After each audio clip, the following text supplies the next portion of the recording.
Hello friends, welcome to our channel ST165। आज हम discuss करेंगे ICSE हिस्ट्री क्लास 8 का चैप्टर 6 चल रहा था अपना, ब्रिटिश पॉलिसी एंड इम्पैक्ट। उसका डिस्कस करेंगे पार्ट 2। ठीक है, तो पार्ट 1 में इसका क्या था, इंट्रोडक्शन था और आपने बहुत अच्छा रिस्पॉन्स दिया था उस लेक्चर को। सो इसीलिए हम लोग इस चैप्टर को पूरा कंप्लीट करेंगे, कंटिन्यू करेंगे अच्छे से। ठीक है, बट जितने व्यूज़ हुआ करें भाई उतने लाइक भी कर दिया करो, है ना। उससे थोड़ा मोटिवेशन मिलता है आपके टीचर को, राइट है ना। ओके, ठीक है। चलिए, तो स्टार्ट हमने पार्ट में क्या देखा था, इसका इंट्रोडक्शन देखा था। देखिए, introduction is very must. Introduction के बिना आप चैप्टर को समझ नहीं पाएंगे, and that is very important to understand. So उसको आप देख लेना और उसकी लिंक आपको उसके डिस्क्रिप्शन में प्रोवाइड कर दी जाएगी, एंड वहां से आके आप चेकआउट कर लेंगे, राइट। सो वो बेस है इस चैप्टर का। वहाँ हमने देखा था किस तरीके से पॉलिसीज ने एक्सप्लॉइट करना स्टार्ट किया, और अल्टीमेटली जब ये ईस्ट इंडिया कंपनी ने अपने आप को स्टेब्लिश कर लिया था तो इसमें बहुत ज़्यादा एक्सप्लॉइटेशन होने लगा था। एंड उसके थ्रू क्या है, जो कंपनी है वही बहुत ज़्यादा डेप्थ में आ गई, राइट। तो इसको रेगुलेट करने के लिए फिर क्या है, बहुत ज़्यादा मतलब क्राइटेरिया स्टार्ट होने लगे, और फिर ये बात पहुंचती है इनकी पेरेंट कंपनी, और जहाँ से ये लोग बिलोंग करते हैं, that is from Europe, right. So parent company पर ये बात पहुंचती है, और जब पेरेंट कंपनी को ये लगता है कि जिस मोटिव के लिए हमने भेजा था ईस्ट इंडिया कंपनी को इंडिया में, उसमें दिक्कतें आ रही हैं, सो उसको रेगुलेट करना ज़रूरी है। अभी पूरी तरीके से क्या थी, ये प्राइवेटाइज्ड कंपनी थी, प्राइवेट ओन्ड कंपनी थी। प्राइवेट के लोगों ने क्या है इसको स्टार्ट किया था, वही इसको क्या है गवर्न भी कर रहे थे। लेकिन जब बहुत ही ज़्यादा एक्सप्लॉइटेशन होगा, और जब बहुत ही ज़्यादा इसमें क्या बोल सकते हैं अपन लोग, करप्शन होगा, तो उसको क्या है रेगुलेट करना बहुत ही इंपॉर्टेंट हो जाता है, राइट। सो इसको रेगुलेट करना, कैसे रेगुलेट किया गया, इन सभी का डिस्कशन करेंगे हम लोग क्या है इसी पार्ट 2 में। सो हम लोग स्टार्ट करते हैं अपना पार्ट 2 एंड डिस्कस करेंगे इन सब चीज़ों को इस बारे में। ठीक, क्या क्या डिस्कस करना है इस चैप्टर में, अभी इस पार्ट में तो हम लोग डिस्कस करने वाले हैं इसमें बहुत सारे एक्ट्स, राइट। कौन कौन से एक्ट हैं आपके सिलेबस के according. So number 1 is that regulating act of 1773, most important. ठीक है, सबसे पहले ही एक एक्ट आया था और इसके प्रोविजंस बहुत ही ज़्यादा इंपॉर्टेंट है, राइट। जो भी आपकी एक्सरसाइज होगी, आपके चैप्टर में एक्सरसाइज दी होगी, तो उसमें आपको क्या है, इसके इनडायरेक्ट क्वेश्चंस मिल सकते हैं, and as well as direct question भी आ सकते हैं इन शॉर्ट और वेरी शॉर्ट। ठीक है, और फिर पिट्स इंडिया एक्ट आएगा, और जो चार्टर एक्ट दिए गए हैं 1813 एंड 1853, ये आपके सिलेबस में डिटेल में नहीं है। इसका क्या है, जस्ट एन इंट्रोडक्टरी वर्जन है, इसको हम पढ़ेंगे डिटेल में इन फर्दर क्लासेस, राइट। सो आपके सिलेबस में अकॉर्डिंगली ये दो act, regulating act and Pitt's India act, इसको क्या है इलेबोरेट करके समझाया गया है। बाकी दोनों तीनों एक्ट को क्या है समझेंगे हम लोग आपके हायर क्लासेस में, यहाँ पे सिर्फ और सिर्फ इसका क्या है इंट्रोडक्शन है। ठीक, तो अभी समझ में आ गया कि पढ़ना क्या है, राइट है। उसके बाद पढ़ेंगे हम एक और टॉपिक इसी वाले पार्ट 2 में, आई थिंक थोड़ा लेंथी हो जाएगा, सो आप लोग भी थोड़ा पढ़ लीजिएगा इसको, क्योंकि वो इम्पोर्टेंट है। इसके बाद पढ़ेंगे हम लोग इसी वाले पार्ट में agencies of the administration, most important, most most most IMP लगा लीजिएगा इसको, अभी से लगा लो IMP, है ना। ये वाला टॉपिक बहुत इंपॉर्टेंट है, एजेंसी ऑफ द एडमिनिस्ट्रेशन। पर ये समझ में तभी आएगा जब हम लोग एक्ट्स को पढ़ लेंगे। सो अपना यहाँ पे इस वीडियो को डिस्कस करेंगे हम लोग दो पार्ट में। सो अपना पहला वाला पार्ट को डिस्कस करेंगे, उसमें बहुत सारे एक्ट्स के प्रोविजंस, एंड अगर पार्ट बहुत लेंदी नहीं हुआ, इसमें डिस्कस करेंगे हम लोग part 2, and that will be the agency of administration. चलिए स्टार्ट करते हैं अपना टॉपिक, और शुरुआत करेंगे अपने पहले टॉपिक से, and that one is regulating act, right. देखिए, ये आया क्यों, इसका बैकग्राउंड क्या है, और ये किस तरीके से स्टार्ट हुआ, जरूरत क्यों पड़ी, ये सब डिस्कस कर लिया था हम लोगों ने किसमें, अपने पार्ट 1 में। सो वो आपके लिए मैंडेटरी है देखना, अगर आपको यहाँ अच्छे से समझना है इस चीज को, राइट। चलिए, ये आया कब था, ये आया था एक्ट 1773 में। You have to remember this date also, कि कब आया था, ये ईयर आपको बहुत अच्छे से याद होना चाहिए, कि रेगुलेटिंग एक्ट क्योंकि पहला एक्ट था, फर्स्ट एक्ट था, जो कि पेरेंट कंपनी, जो कि पेरेंट इसकी कंट्री आप कह सकते हो, यूरोप ने के जो मेंबर्स थे उन्होंने क्या है इसको लेके आए थे। क्यों लेके आए थे, इसे लेके आए थे कि जो कंपनी है, ईस्ट इंडिया कंपनी है, जो उसको बहुत ज्यादा पावर ऑफ अटॉर्नी दी गई है, इसकी पावर को क्या है कंट्रोल कर सके। इसीलिए इसका नाम भी क्या रखा गया है, रेगुलेटिंग एक्ट, क्योंकि रेगुलेट करने के लिए लाया गया था किसको? ईस्ट इंडिया कंपनी को, EIC। ओके, इसके कुछ प्रोविजंस आपको याद रखने हैं कि इसके प्रोविजंस में क्या बोला गया था, क्या क्या इंपॉर्टेंट बातें बोली गई थी किसके अंदर? रेगुलेटिंग एक्ट के अंदर, राइट। सबसे पहली जो इंपॉर्टेंट इसमें बात बोली गई थी वो ये बोली गई थी कि all the documents concerning civil, military and revenue affairs of the company were to be placed before the British government. देखो, मैंने पहले बताया था कि जो ईस्ट इंडिया कंपनी है वो आई थी एज अ प्राइवेट कंपनी। जब प्राइवेट कंपनी है तो इसके जितने भी डॉक्यूमेंट्स हैं ये सब क्या है? प्राइवेट ओनर के पास रहते हैं। तो हम लोग अपनी ओनली खुद ही से क्या है कंपनी को स्टैब्लिश करते हैं। तो लेकिन जब ये ईस्ट इंडिया कंपनी के लिए जो पहला रेगुलेटिंग एक्ट आया उसमें पहला प्रोविजन ये बोला गया कि जितने भी डॉक्यूमेंट्स होंगे, जितने भी डॉक्यूमेंट्स होंगे किसके? इस कंपनी के, ठीक है, और जो कंसर्न होंगे किससे? सिविलियन मैटर से, या जो कंसर्न होंगे किससे? मिलिट्री मेथड से, या जो कंसर्न होंगे किसके लिए? रेवेन्यू अफेयर्स से। सिविलियन अफेयर्स, मिलिट्री अफेयर्स और रेवेन्यू अफेयर्स, अगर इन तीनों से जुड़े हुए कोई भी डॉक्यूमेंट हैं किसके? कंपनी के, तो उसको इन लोगों को ब्रिटिश गवर्नमेंट के सामने रखना पड़ेगा। That is number 1 point to be understand, right. मतलब अभी कंप्लीट पावर किसके अंडर थी? ब्रिटिश जो ओन कर रहे हैं अपनी कंपनी उनके अंडर थी, लेकिन अब जो पावर है वो किसके अंदर ट्रांसफर हो जाएगी? अगर ये किसके सामने रखेंगे अपने डॉक्यूमेंट्स? ब्रिटिश गवर्नमेंट, तो उनके सामने क्या है? इनके पास इनकी सारी इंफॉर्मेशन होगी, ठीक है। तो आपको ये वाला जो पॉइंट है इसको याद रखना है कि जितने भी डॉक्यूमेंट्स हैं इनके, सिविलियन डॉक्यूमेंट हो या फिर मिलिट्री डॉक्यूमेंट हो या फिर रेवेन्यू रिलेटेड डॉक्यूमेंट हो, सारे कहाँ पे प्लेस करेंगे ये लोग? ब्रिटिश गवर्नमेंट के सामने प्लेस करेंगे। अब आप ये बात समझ रहे होंगे कि भाई ठीक है, सिविलियन मैटर तो ठीक है, मतलब क्योंकि ये लोग मतलब क्या कर रहे हैं? बिजनेस कर रहे हैं, राइट। तो उसके लिए क्या है? डील करेंगे दो लोगों से, सिविलियन मैटर ठीक है। रेवेन्यू मैटर भी ठीक है, रेवेन्यू इनसे पैसे जनरेट होगा, प्रॉफिट लॉस का क्या है इनके पास पूरा वो होगा, क्या बोलते हैं हम लोग, रिकॉर्ड होगा, तो वो भी ठीक है। लेकिन ये मिलिट्री अफेयर्स क्यों? एक कंपनी के लिए जो मिलिट्री रेगुलेशंस क्यों रख रहे हैं ये लोग? क्योंकि मैंने पहले ही बताया ये लोग कहाँ से आए थे, ये लोग दूसरे देश से आए थे, फॉरेन कंट्री से आए थे। तो क्या है, अपने साथ साथ ये कुछ मिलिट्री भी लेके आए थे, जिससे कि कोई गड़बड़ हो जाए तो उसको रेगुलेट करने के लिए, उसको रोकने के लिए। सो अल्टीमेटली तीनों अफेयर्स आ गए इसमें, तीनों बातें आ गई। सिविल वाली बातें भी रखेंगे ये लोग इनके सामने, मिलिट्री रेट बातें भी रखेंगे और रेवेन्यू रेट बातें भी रखेंगे। आई होप आपको पहला वाला पॉइंट क्या है क्लियर हो गया होगा, राइट। अब देखो सेकंड वाला जो पॉइंट है वो क्या कहता है? If you want you can make short notes also. जब मैं बोलती जा रही हूँ आप भी लिखते जाएंगे उसमें। तो क्या है ना, सेकंड टाइम में आपको ये पूरा चैप्टर रीड नहीं करना पड़ेगा और वहां से आप काम चला ले जाएंगे, राइट। चलिए, अब देखिए सेकंड वाला पॉइंट क्या बोला था इसी में किसने? रेगुलेटिंग एक्ट में क्या बोला? The governor of Bengal was made the governor general of all the territories British in India. देखिए, जब ये ब्रिटिश आए थे ना, उस समय सिर्फ और सिर्फ ये ट्रेडिंग करने आए थे, बिजनेस करने आए थे, नॉर्मल प्रॉफिट कमाने आए थे।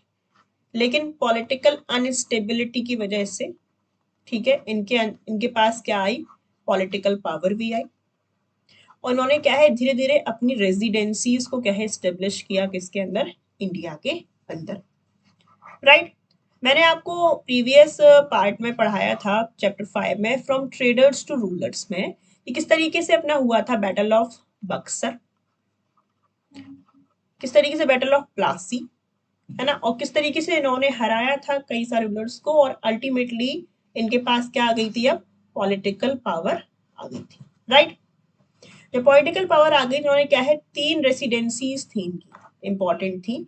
एक थी अपनी कलकत्ता या कोलकाता, एक थी मुंबई या बॉम्बे, और एक थी मद्रास, ठीक है। तो आप जो कोलकाता है मतलब बंगाल, उस समय ऐसा नहीं था ईस्ट जो अपना बंगाल है वो बांग्लादेश है, ऐसा नहीं था। वेस्ट बंगाल जो अपना है वो बांग्लादेश है, पूरा एक बंगाल था, बंगाल था।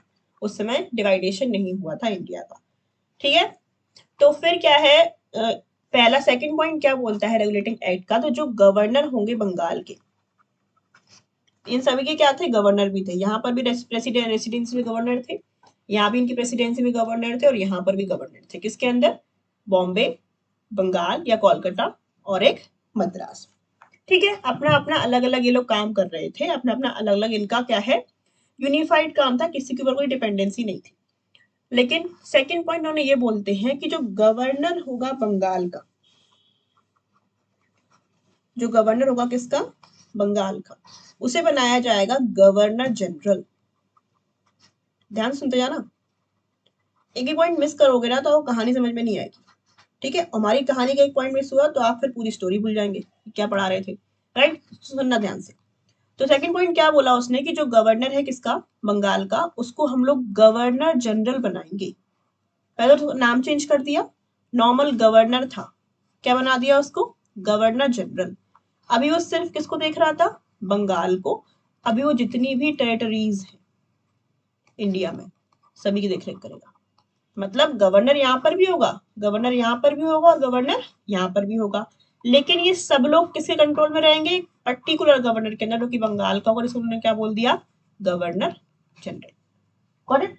ये सेकंड पॉइंट था किसका, रेगुलेटिंग एक्ट का। एक बार और समराइज कर लो। पहले पॉइंट में क्या देखा था हम लोगों ने, जितने भी डॉक्यूमेंट्स होंगे इनके, वो सारे कहाँ दिखाएंगे ये लोग, ब्रिटिश गवर्नमेंट के पास दिखाएंगे। दूसरे पॉइंट उन्होंने ये बोला कि जो भी गवर्नर जनरल होगा, जो भी गवर्नर है किसका, बंगाल का, उसको हम लोग क्या बनाएंगे, गवर्नर जनरल बनाएंगे। और उसके अंडर में सारी टेरिटरीज जितनी भी इंडिया की हैं, अभी वो सिर्फ किसको देख रहा था, बंगाल को देख रहा था। राइट, अगर दो पॉइंट समझ में आ गए तो भाई थोड़ी सी वीडियो को शेयर कर देना आप लोग, सब्सक्राइब तो कर ही लेना चैनल को, एंड लाइक बाइक तो आप करते ही नहीं है तो उसको भी कर देना। राइट, चलिए अब देखते हैं हम लोग क्या थर्ड वाला पॉइंट, और थर्ड वाले पॉइंट में समझते हैं किस तरीके से क्या है कहानी स्टार्ट हुई। राइट, देखिए थर्ड पॉइंट में क्या बोला उसने कि पहला पॉइंट क्लियर है, दूसरा पॉइंट क्लियर है, तब आप लोग थर्ड पॉइंट को क्या है समझ पाएंगे। देखो इसमें क्या बोला, द गवर्नर जनरल। अब मैं क्या बोल रही हूँ बार बार, governor general. I am not talking about only the governor. Governor पहले थे, इसका नाम बदल दिया है, क्या कर दिया है, गवर्नर जनरल। राइट, जिसके अंडर में बहुत सारे क्या होंगे, जी जी जी, that is governor governor governor. Right, चलिए तो क्या था इसमें, the governor general with a council of 4 members was given the power to supervise the administration of Bombay and Madras presidencies. देखो मैंने बता दिया ना आपको कि गवर्नर ऑफ बंगाल, बंगाल के गवर्नर को क्या बना दिया, गवर्नर जनरल। उसके बाद इसके साथ अकेले तो काम संभाल नहीं पाएगा ना, तीन तीन प्रेसिडेंसीज हैं, इतनी बड़ी बड़ी प्रेसिडेंसीज हैं। ऐसा तो है नहीं है कि दो तीन जगह की हो या फिर दो तीन किलोमीटर की हो, भाई थाउजेंड्स ऑफ किलोमीटर्स में फैली हुई थी। राइट, या फिर हंड्रेड्स ऑफ किलोमीटर्स में। इनको रेगुलेट करना अकेला इसके लिए पॉसिबल नहीं था, तो इसके लिए क्या है, इसको हेल्प करने के लिए क्या बनाई गई, एक काउंसिल। और उस काउंसिल में कितने मेंबर थे, 4 member, 4 member plus governor. Right, तो जो 4 मेंबर की काउंसिल है और साथ में जो गवर्नर है, ये क्या है, पावर दी गई इसको कि आप सुपरवाइज कर सकते हो जितनी भी टेरिटरीज है। अब टेरिटरीज कितनी थी मेन इनकी, 3। एक थी बंगाल ही, दूसरी थी इनकी बॉम्बे, और तीसरी क्या थी, मद्रास। तो बॉम्बे और मद्रास की क्या है, आप प्रेसिडेंसीज को क्या है सुपरवाइज कर सकते हो, ये क्या है, पावर दी गई इनको with the council of 4 member. ठीक है ना, थर्ड पॉइंट में क्लियर है। उसके बाद क्या है, हम आगे बढ़ते हैं किस पर, इसके फोर्थ पॉइंट पर, कि फोर्थ पॉइंट पर रेगुलेटिंग एक्ट में क्या कहा गया। देखो इसके बाद इंपॉर्टेंट है, फोर्थ पॉइंट इंपॉर्टेंट है, आपके एमसीक्यूज में पूछा जा सकता है या फिर आपके फिलअप्स में। इसमें ये बोला गया जो अपना फोर्थ पॉइंट है कि जो हम एक सुप्रीम कोर्ट को सेट करेंगे, a supreme court will be set up where, in Calcutta। तो आपसे पूछ सकता है कि रेगुलेटिंग एक्ट 1773 में सुप्रीम कोर्ट को सेटअप करने का प्रोविजन था, जो कहाँ पर स्टेब्लिश करने के लिए प्रोविवाइज्ड बोला गया था, उस एक्ट में क्या बोलेंगे, कैलकाटा। ठीक है, इसमें को समझाने की बात नहीं, समझ पाएंगे आप, सुप्रीम कोर्ट बनाने की बोली गई है कैलकाटा। राइट, आगे बढ़ते। नेक्स्ट पॉइंट में क्या बोला गया था कि to control and correct practices of officers, the act required every official of the company to furnish a list of all the property the officials held and explain when and how the properties were acquired. Very important point, most important। क्योंकि मैंने अभी बताया था कि क्या है, company में क्या आ गया था, वो ज्यादा करप्शन। अब इस करप्शन को कंट्रोल करना था, वरना कंपनी जिस चीज के लिए आई थी प्रॉफिट कमाने के लिए, वो इंडिविजुअल प्रॉफिट कमा लेगी और कंपनी अल्टीमेटली क्या है, डिस्ट्रॉय हो जाएगी, राइट। तो इसको रोकने के लिए, करप्शन को कम करने के लिए क्या बोला गया कि जितने भी ऑफिशियल है कंपनी में, जितने भी मेंबर्स काम कर रहे हैं, उनको क्या है, अपनी प्रॉपर्टी जो भी उनके पास है उसकी डिटेल बनानी है, ठीक है। उसके बाद उनको जो भी उनके पास प्रॉपर्टी उन्होंने ओन की है उसको एक्सप्लेन करना है कि उन्होंने प्रॉपर्टी किस तरीके से कमाई और किस तरीके से उनके पास आई है, राइट। तो इतने सारे जो पॉइंट्स थे वो रेगुलेटिंग एक्ट में कवर किए गए थे। थोड़े बहुत डिफेक्ट थे इसमें, थोड़े बहुत प्रॉब्लम्स थी, उनके बाद डिस्कस करेंगे हम। लेकिन ऑल टुगेदर ये पहला ऐसा पॉइंट था जिससे कि क्या है, रेगुलेट कर पाए हम लोग कंपनी को। और पहली बार क्या है, एक दूसरी अथॉरिटी आई किसके ऊपर, EIC के ऊपर, और उसको रेगुलेट करने की क्या है, कोशिश की गई, राइट। आई होप आप समझ पाए होंगे किस तरीके से रेगुलेटिंग एक्ट को क्या है कंप्लीट करना है, किस तरीके से इसको समझाया गया, राइट है ना। चलिए अब आगे बढ़ते हम लोग नेक्स्ट एक्ट पे, वो क्या है अपना Pitt's India act. Pitt's India act क्या कहता है भाई, देखो 1773 में कौन सा एक्ट आया था अपना, रेगुलेटिंग एक्ट आया था। उसके बाद मतलब इसको किया गया, एनालाइज किया गया, और बहुत सी चीजें क्या है इसके थ्रू क्या है अकॉर्डिंगली काम करने लगी। लेकिन कुछ दिक्कत थी, कुछ प्रॉब्लम थी, उसको रेक्टिफाई करने के लिए दूसरा एक्ट आया जिसको हम लोग क्या बोलते हैं, पिट्स इंडिया एक्ट। और एक कब आया था, ये आया था 1784।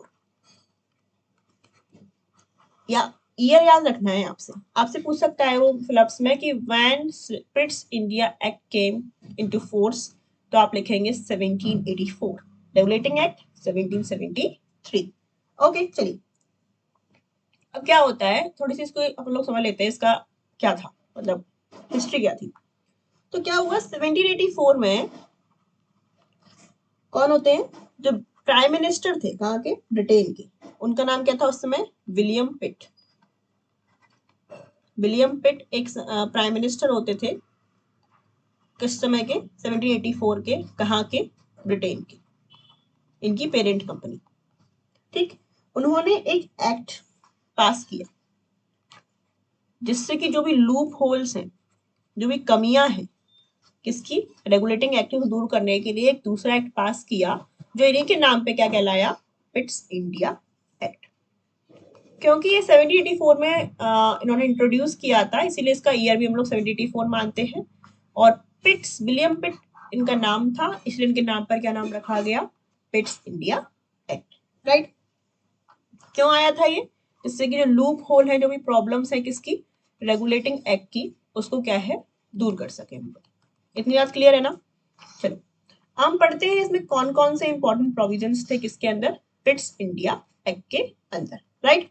चलिए नंबर 1 क्या था इसमें कि the new act set up a board of control in Britain to supervise the company civil, military and revenue affairs in India. देखो रेगुलेटरी एक्ट में क्या बोला गया था कि आपको डॉक्यूमेंट्स दिखाने हैं, सिविल वाले भी, मिलिट्री वाले भी, और रेवेन्यू वाले भी।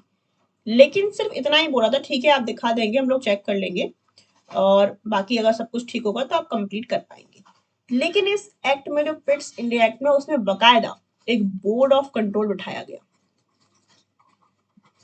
अब क्या आप कह सकते हैं, पूरी एक एपेक्स बॉडी बनाई गई कि ये जांचेगी, जब चाहे तब आपके डॉक्यूमेंट्स को ले सकती है, बुला सकती है, और तब आपको क्या है रेक्टिफाई करवानी पड़ेगी अगर कोई सी भी गड़बड़ दिखती है आपकी कंपनी में। तो किससे, बोर्ड ऑफ कंट्रोल से, वही आपकी सारी चीजों को देखेगी और सुपरवाइज करेगी आपके सिविल मैटर को भी, मिलिट्री मेथड को भी, और रेवेन्यू मैटर को भी, राइट। इसके बाद जो सेकंड पॉइंट क्या बोला गया था, सेकंड पॉइंट ये बोला गया था इसमें कि जो गवर्नर जनरल होगा, अभी क्या बोल रही हूँ दोबारा से मैं, governor general, I am not talking about governor, क्योंकि अब रेगुलेटिंग एक्ट से ही नाम क्या हो गया उसका, गवर्नर जनरल, नॉट गवर्नर। किसकी बात कर रहे हैं हम लोग, बंगाल के गवर्नर की ही बात कर रहे हैं। अभी तक इसके पास कितनी पावर थी कि इसके पास पावर थी कि सुपरवाइज कर सकता था किसको, बॉम्बे और मद्रास की प्रेसिडेंसीज को। इसको क्या दे दिया गया, एक्स्ट्रा और पावर दे दी गई, मोर पावर, या more power was given to governor general. कैसे, कौन कौन सी पावर एक्स्ट्रा दी गई? देखो सुपरवाइज करना तो था ही इसके पास, है ना, अभी भी सुपरवाइज कर पाएगा किसको? बॉम्बे और मद्रास को। इसके साथ साथ power to overrule his council, most important. देखो एक एक लाइन समझा रही हूं आपको, आपकी आईसीएससी का, ठीक है, तो आपको एक लाइन समझनी भी चाहिए अपने आईसीएससी की, राइट। एक एक लाइन में बहुत ही इंपॉर्टेंट चीजें बताई गई है इसमें।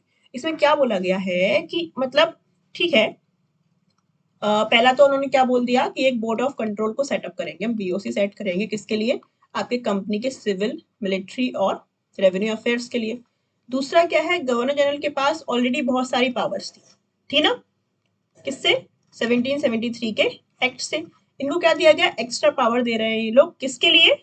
Oppo power. एक्स्ट्रा पावर क्या है कि ये अपनी जो काउंसिल है, जो काउंसिल थी ना 4 मेंबर वाली काउंसिल, उसको अगर वो कोई डिसीजन ले रही है, मान लो उसने बोला कि एक कोई एक्ट मान लो पास करवाना है, ठीक, तो मान लो उसने, काउंसिल में 4 मेंबर हैं और 4 मेंबरों ने बोला कि हमें एक्ट को पास नहीं करवाना है, ठीक, लेकिन गवर्नर जनरल बोलता है कि हमें पास करवाना है, तो उसके अंदर पावर आ गई है कि भले काउंसिल के मेंबर मना कर रहे हो, आप उस एक्ट को पास करवा पाएंगे, राइट। मतलब power to overrule his council only, ठीक। और इसके साथ साथ और ज्यादा कंट्रोल दिया गया किसके अंदर? उसे बॉम्बे और मद्रास की प्रेसिडेंसी के अंदर।